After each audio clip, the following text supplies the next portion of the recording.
Chào mọi người nhé. Hôm nay thì mình quay lại mình sửa cái bếp này, và nhận cái bếp của khách này. Tình trạng ấy, thấy khách bảo là chạy một lúc thì báo nó ngắt nhá. Thế mình nhận này, tình trạng mình nghe cái tiếng quạt nó chạy, nó kêu gằn nhá. Và công suất này, công suất bật mắc công suất cái này chỉ được lên là 1379 hay gần 1400 đi, nó 1400. Con này mình nghe cái tiếng quạt này, cái quạt này gan này, khả năng là do cái quạt này nó không tản được nhiệt nhé, nên là bếp nó chạy nóng quá là nó ngắt ấy.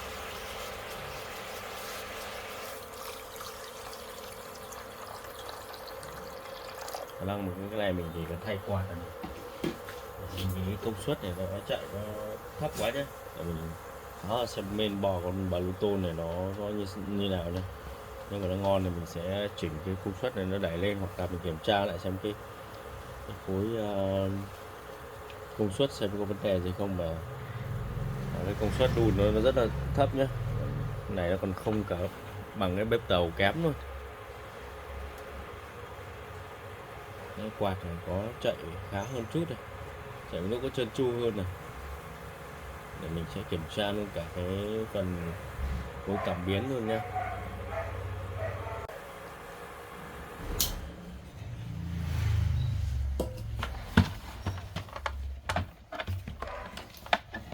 Cái bếp mỏng này thì được cái là nó mỏng, nhìn nó sang nó đẹp thôi, chứ còn chạy nó thực ra nó lại không được mát và tối ưu nhiệt như những cái dòng bếp dày ấy.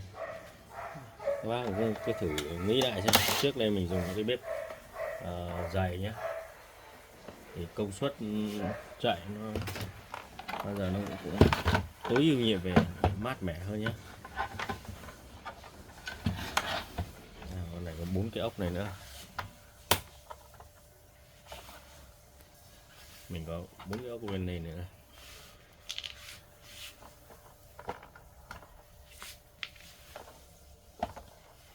Cái bếp mỏng này là thường chạy để ở cái, thường là mình ăn lẩu mình hay đặt cái mâm lên. Bây giờ người có cái thói quen là hay lót giấy, không lên đâu nhá.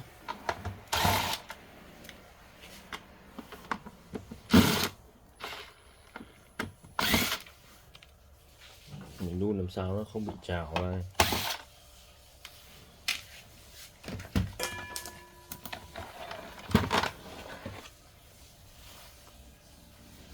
Bếp cũng hơi bẩn một chút đấy, vệ sinh lại ok nhé. Mâm con này cũng khá là nhỏ, tản nhiệt thì cái dòng này thì con nào cũng bé thôi. Công suất thì quạt mình quay có vẻ lắc lắc, có vẻ không ổn nha. Mình sẽ thay cái quạt xịn hơn nhé. Khi bật lên đấy thì cái quạt này nó chạy một lúc rồi nó đã trơn tru hơn rồi nhá. Mình có đo qua cái cảm biến ở đây này. Cảm biến ở đây thì nó 4,64V này. Thì khả năng cái quạt này có vấn đề thôi. Còn muốn kỹ mình tháo ra. Mình tháo ra kiểm tra cái khối cảm biến nhé. Đây là cảm biến ở trên này, cảm biến trên mâm này mình đã đo rồi nhá. Còn cái cảm biến ở với IGBT này nhá, mình đã đo xem nó, cái này là khi có cắm cảm biến là nó muốn phải mấy V đấy, là như vậy là cũng ok đấy. Cảm biến nó bị thấp quá nhá, là nó có vấn đề nha.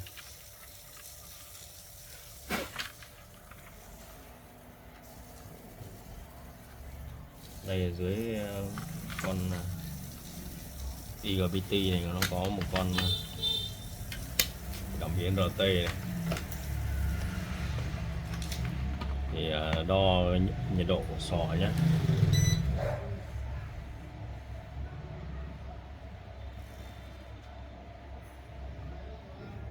Đây cũng 4,13V này, ok nhá.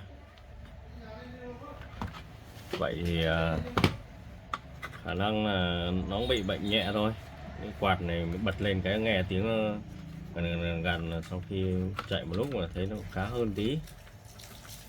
Nhưng mà mình nghĩ là chạy thời gian dài ăn lẩu này nó sẽ có vấn đề, nên là mình sẽ thay luôn nhé, thay luôn là test này. Nhiều khi bệnh sửa chữa nó cũng đơn giản. Tí mình sẽ xem kiểm tra cái khối công suất này sao. Đây cái này đặt ở bây giờ đặt ở mức giữa rồi này, mà công suất nó đun nó thấp nhé. Quên mất tháo ra thay cái quạt này. Mình sẽ thay cái quạt xịn nhé. Con này là chơi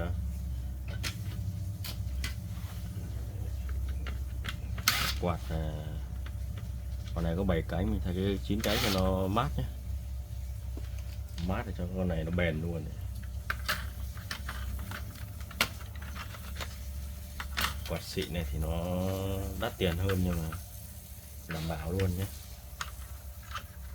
Ui, không vừa rồi đấy. Nhiều khi muốn thay cái quạt xịn vào ấy, đấy, cũng muốn nắp cái đồ xịn vào mà cũng không được nhé. Con này cánh nhỏ hơn này, để mình xem cái cánh 7 cánh có vừa được không. Đây cái 7 cánh này cũng không được rồi.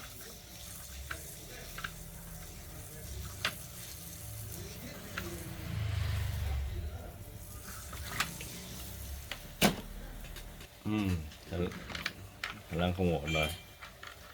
Đấy, cánh này cánh thì bé quá, mà cái này thì lại cánh thì nó lại nhỏ. Đây cánh zin này.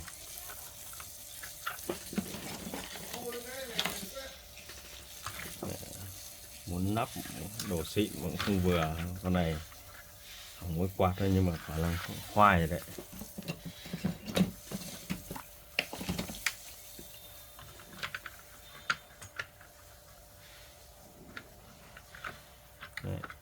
Cái khung này nó nhỏ quá. Đấy, con này nó dơ quá này. Đây con quạt mới các bạn nhìn này. Đây là cái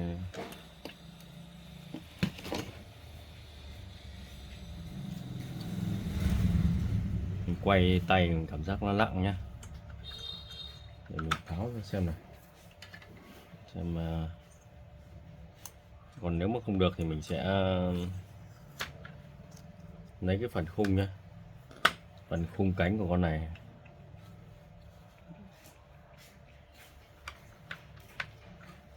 Mình sẽ độ sang con kia. Nhưng mà con này lại, con này khung trên thì lại không vừa. Mình định lấy cái phần thân này và lấy cái phần cánh này độ chuyển sang phần này, mà như thế này lại không được rồi. Thế chỉ có khả năng là xử lý lại cái con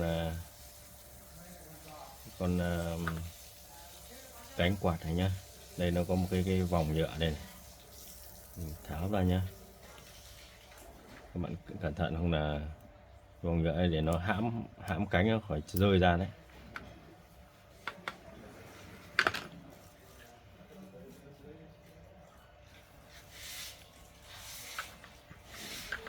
Cái này mình sẽ lau sạch đi, lau sạch để xem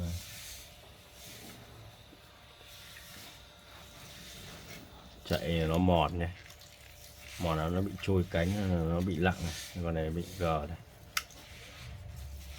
Khả năng mình sẽ lấy cái giấy giáp mà 1.000 sau mình đánh qua nhé, đánh nhẹ đấy nha, sau lại chuyển sang 2.000 nhé, chứ không là mình đánh nó mòn quá là nó không, lại càng bị dơ nhé. Con này đặc điểm nó lại không có cánh, không có cái quạt này nó có cái sải cánh nó bé hơn so với cái con thông thường.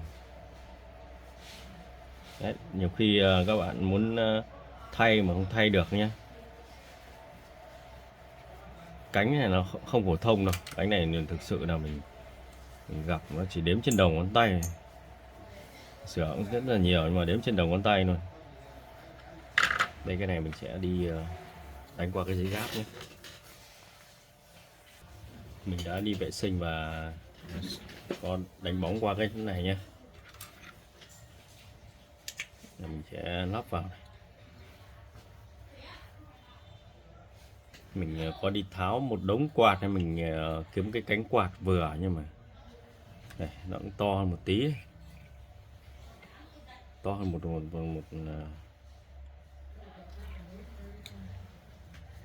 hơn một chút thôi. Nó không vừa được cái hốc này.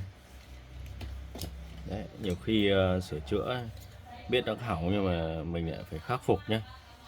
Không phải lúc nào cũng có cái đồ mình thay thế đâu.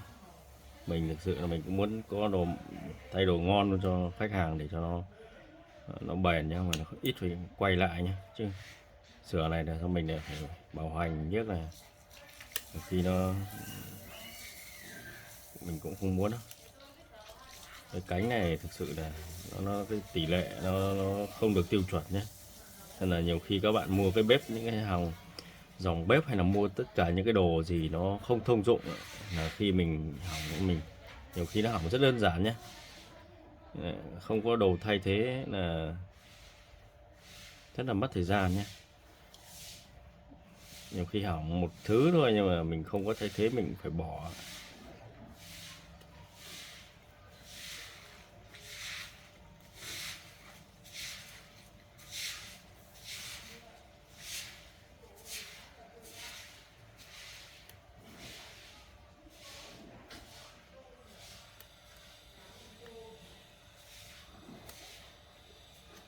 Ồ.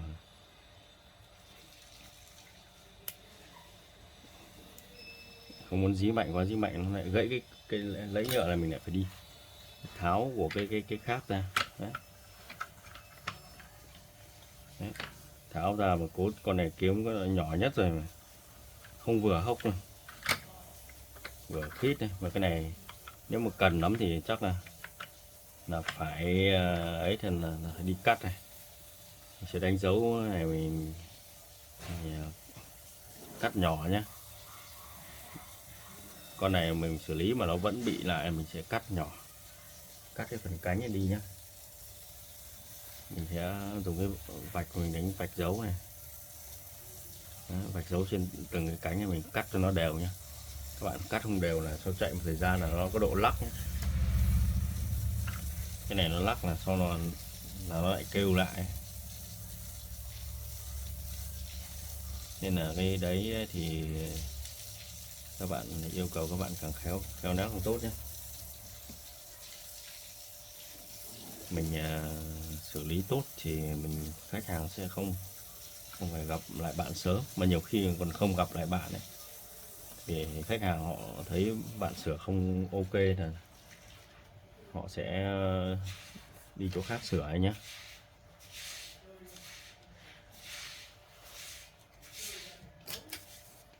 Nên là nhiều khi mình làm chưa tốt là sẽ tạo cơ hội cho người khác họ có cơ hội để họ sửa nhé.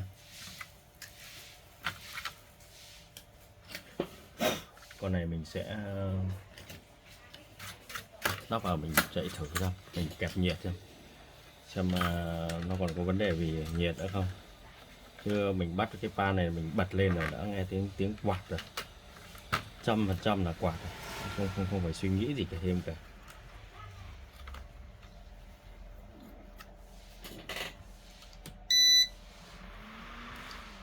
Đấy, nghe sau khi xử lý là bật cái tiếng quạt, nghe tiếng nó khá hơn nhiều ấy. Đấy, nghe tiếng quạt nó chạy êm hơn rất là nhiều nhé. Mình sẽ kẹp nhiệt rồi. kiểm tra đây. Chuyện thì tháo ra kiểm tra luôn con tụ 5 mi này nhá. 5 mi nó giảm thì bếp sẽ long yếu nhá. Hoặc là mình chỉnh một chút công suất này lên nhá, nhưng mà mình phải kiểm tra xem nó bị thấp không. Cái tụ 5 mi này nó bị thấp thì mình thay luôn. Sau đó mình sẽ căn chỉnh cái VR này lên này. Cái phần chỉnh dòng này chỉnh nó lên một chút thôi. Các bạn chỉnh cao quá là nhiều khi chết sò ấy nhá. Nhiều khi chỉnh cái này VR này lên mức cao là các bạn cứ bật đến mắc cái công suất của bếp lên là bùm nhé.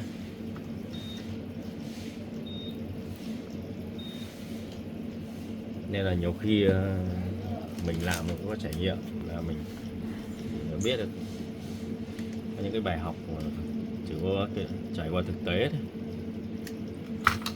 không gì bằng trực tiếp mình làm được. Thầy bạn có giỏi bao nhiêu nhưng bạn không tự tay làm thì không bao giờ giỏi lên được. Các cụ là giỏi chăm hay một tay quen. Mới đầu thì nó lạ này, còn bạn hàng ngày bị chỉ làm với nó thôi thì các bạn sẽ ok ngay thôi. Ai mình nghĩ ai đấy là mình đo tụ này xem nó có bị giảm chỉ số không nha.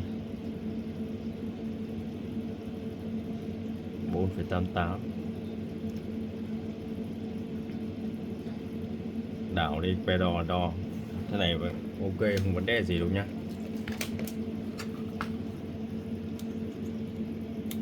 Lại nắp vào thôi.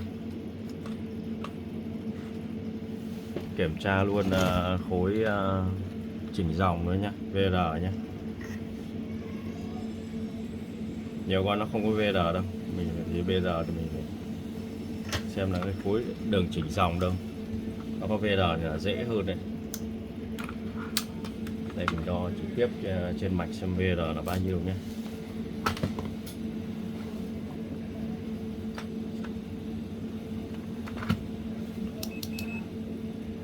VR này con này là 501 nên mình cứ để mức 2K là mình đã đo được. 256. Cái này đang để ở mức giữa đấy. Có thể mình chỉnh bếp lên một chút đấy.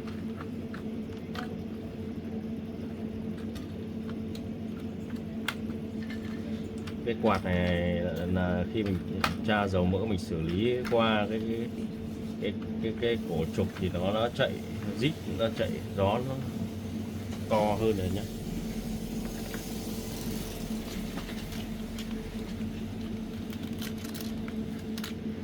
Đây mình cắm mình kẹp nhiệt này. Cái này nó nhỏ hơn này.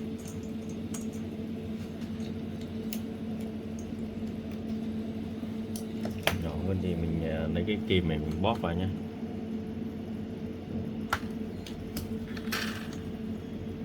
Đấy các bạn, kẹp như vậy là kẹp được nhá. Đấy, thấy nó không được, không biết kẹp nào. Nó chắc là giữ là được, nó truyền nhiệt cho cái đầu giò này nó ngon, nó ok là được. Rồi mình nắp vào mình thử nhá. Nhớ là khi tháo ra mình vệ sinh qua cái phần mặt kính này nhé.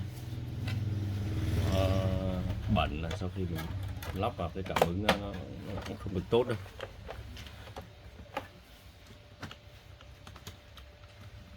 Đây mình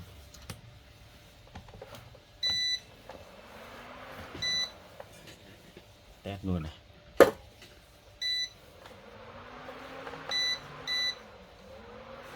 Đây các bạn nghe tiếng quạt nó chạy rít gió luôn. Mình đo xem khi nó sôi nhé. Nó sôi thì cái đồng hồ nhiệt này nó đạt ở cái mức sôi liên tục là bao nhiêu độ. Xem mình có thể chỉnh thêm cái công suất này lên. con bếp như đun như này là làm chậm lắm.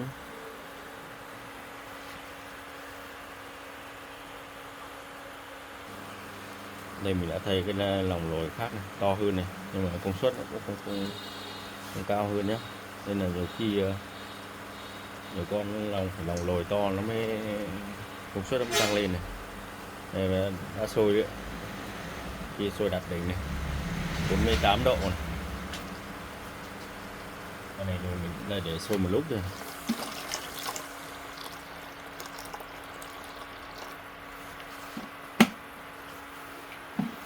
Với cái hiện tượng mà dùng đun một lúc lâu ấy nó ngắt đấy, nên nhiều con khi sửa phải test rất là lâu nhé, rất lâu để mình xem là nó sôi, nó ngắt tại thời điểm nào nhé. Cái con này thì mình nhận mình thấy cái quạt nó có vấn đề rồi, và mình xử lý cái quạt này đã ok nhé. Cái này không có quạt mới, cái cánh nó không vừa nhé. Mình đang định muốn lắp cái quạt xịn này, các bạn nhìn nhé, hai cái quạt nó khác nhau cái bộ cánh này. Quạt này nó sẽ tản nhiệt tốt hơn này. Hai cái này nó cánh, nó sải cánh nó to hơn nhé. Con này thì lại cái sải cánh nó không thông dụng, nên là mình phải xử lý lại. Còn nếu mà cái quạt đấy mà xử lý lại mà nó không ok thì các bạn cắt cánh như mình bảo nhé. Mình vẽ cái này thật đều à. Mình cắt bớt đi nhé, cắt bớt thì nó vừa khe. Mà là mình phải lựa cái thân đấy, lựa cái thân hai cái đầu lỗ này mình phải cắn vào nữa đấy. Nên là nhiều khi cái việc sửa chữa này nó không phải cứ cái hẳn là mình thay có đồ thay thế là đã tốt rồi, không có rồi phải chế cháo, mình phải vừa cái lắp cái cũ cái mới vào để mình xử lý nhé. Đây nhà đồng hồ nhiệt đã lên 51 rồi, đun khá là lâu rồi đấy. Con này nó mắc công suất 1.800. Mình tắt bếp đi và mình tăng thử cái công suất lên nhé. Hoặc mình sẽ kiểm tra lại để xem cái phối chỉnh dòng xem nó có vấn đề gì không. Nếu mà phối chỉnh dòng không có vấn đề gì thì mình sẽ chỉnh VR để quay tiếp cho các bạn xem nhé.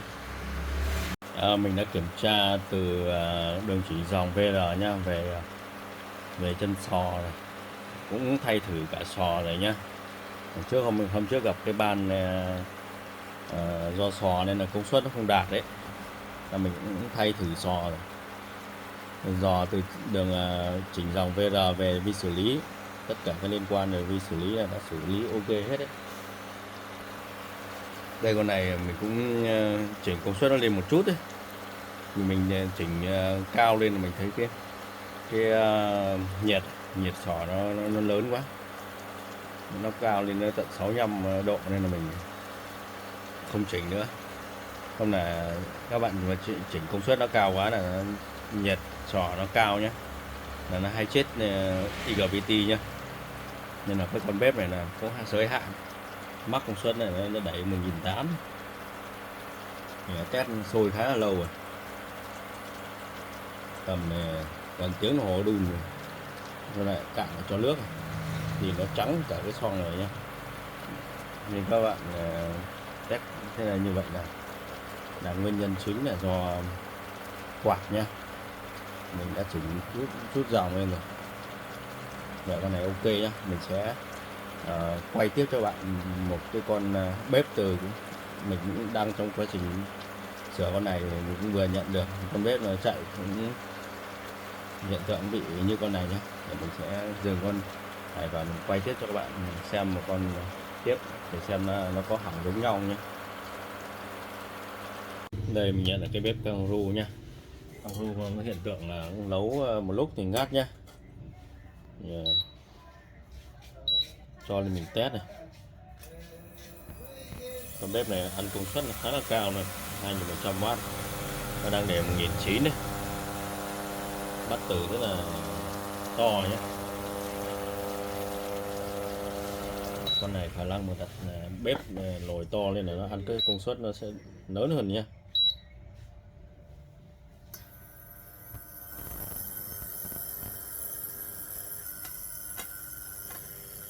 Tiếng rít từ đây, cái nồi to nữa công suất lên một chút này. Mình nhìn chín này và mình để là không có tiếng quạt chạy nhé. Khả năng là con này hỏng quạt này. Mình sẽ không test thêm nhé, vì mình nghe tiếng quạt này khả năng 100% là nó sẽ ngắt này. Tắt đi này. Và khi tắt đi mình có để ý này, mình để ý này cái cất giá này, các bạn nhìn thấy cất giá này, cất giá nó vãi rất nhiều trên bàn mình nhé. Này, cái cất giá này bạn nhìn này, mình phải nghiêng một chút thôi.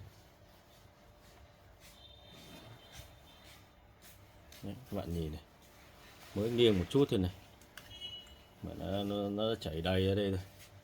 Đấy, vậy con này là khả năng là dán nó vào nhé, là quạt quạt nó bị chết rồi, nên mình sẽ tháo và mình vệ sinh bên ngoài, mình sẽ mở cho các bạn xem nhé.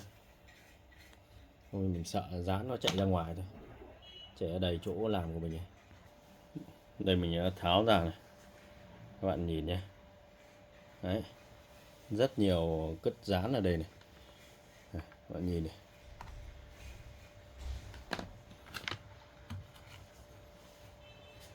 Đây, các bạn nhìn này. Đấy. Này, trước tiên mình phải đi vệ sinh nhé. Không thấy cái quạt này quay là kẹt. Các bạn nhìn kẹt này. Đấy. Kẹt này, mình cắm vào nhé. Mình quay thấy nó trơn hơn này. Đấy. Các bạn nhìn này, quạt nó không. Đấy. Đấy, kẹt đấy.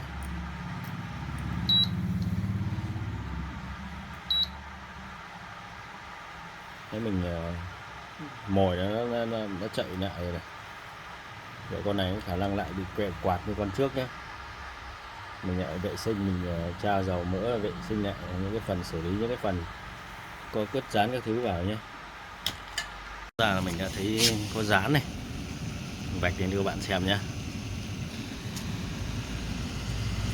Đây một ổ dán luôn này. Đấy, nguyên nhân là đấy.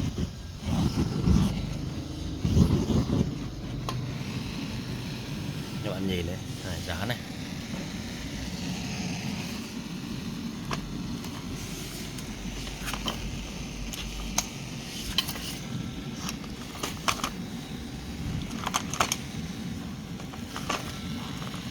Đây, phần dán này, nó vào này.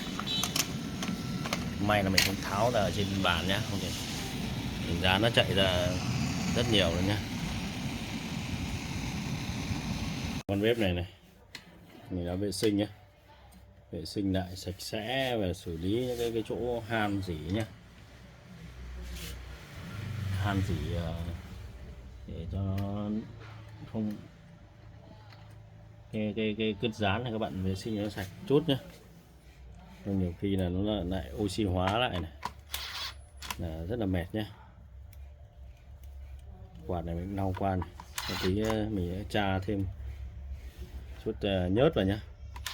Các bạn không có nhớt thì các bạn cứ cho dầu ăn cũng được, không vấn đề gì nhé. Ngày xưa sinh viên mình không có thì mình vẫn lấy dầu ăn mình tra vào quạt, chả vấn đề gì. Mình không có điều kiện thì mình có cái gì mình tận dụng luôn cái đấy, không có gì để kêu cao gì cả.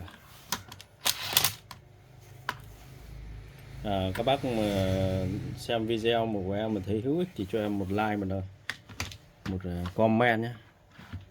Các bác nào mà không thích thì các bác có thể bỏ qua video của em. hoặc là có những cái điều gì nó chưa tốt thì các bác comment để em làm tốt hơn. Em cố gắng quay video là cũng là sự cố gắng của bản thân mình rồi. Vì công việc nhiều khi nó rất là bận luôn, mà nhiều khi mình đăng video ấy tự nhiên lại cũng động chạm đến nhiều bác nhé. Nhất là những cái video em đăng về sửa lưới cơm, nhiều khi để bảo trước kia gọi điện hoặc là các thứ em giấu nghề nhé. Làm nghề thì cũng phải có cái nọ cái kia nhé. Nhiều khi mình không bảo họ lúc đấy thì họ quay sang họ thế này thế kia. Nhiều khi trước đây mình ở trên Facebook cũng thế, có những cái van bệnh nó rất là dễ đơn giản, mình chỉ có ý là góp ý thôi. Ở cái này thì cắt lại cái sợi dây đấu lại thôi, những cái rất chi là đơn giản.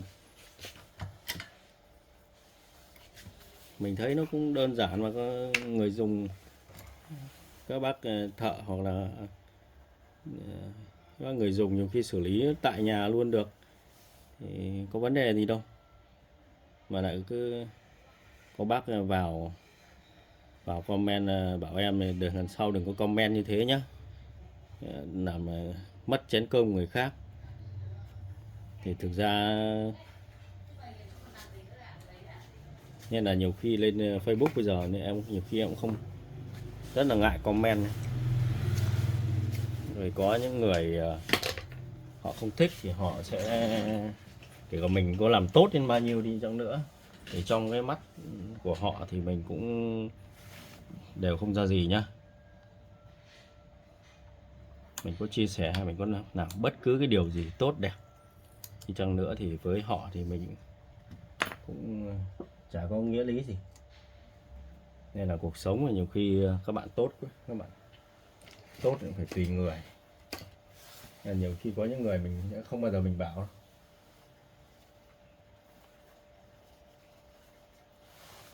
Họ chỉ biết chăm khi mình bảo họ thì ok, cái gì cũng ấy. Đêm khuya thấy mình online nhá, ngày xưa mình hay thức khuya đến thậm chí đến 4 giờ sáng, nhiều khi đến 3-4 giờ sáng thấy mình đèn sáng lại hỏi, bắt đầu này vào hỏi này hỏi kia, ui rồi mùi mẫn, nói chung là các kiểu lắm. Sau đến lúc họ trở mặt ngay mà gặp phải trở mặt này, còn kích của mình bay ra khỏi nhóm đồ Nhật nhá. Ông ấy là admin thì anh mà có nghe thì xem một video của em nhá, thì em cũng nói thẳng với anh ấy, là những cái đơn giản thì ok, trên nhóm này cũng có vấn đề gì mình chia sẻ nó mức vừa phải. Nói chung là những cái ở trên YouTube đó, trên các mạng xã hội, nói chung là nhiều cái anh em chia sẻ hết rồi, nên là không có gì mình phải giấu giếm cả. Cuộc sống là cho đi và nhận lại. Đến thầy dạy của em thế thôi. Nhiều điều em biết là thầy biết đấy, nhưng mà em hỏi thầy cũng không bảo đâu. Nhưng mà em cũng không có thắc mắc gì cả. Đến khi mình đạt có cái trình mình hỏi, mình cái câu hỏi mình gãy góc hơn thì ok, lúc đấy là thầy lại trả lời giải đáp cho mình đầy đủ, mình cũng không có vấn đề gì cả. Nhiều khi nhiều cái tại thời điểm đấy mình không nên biết. Cuộc sống này nhiều cái điều nó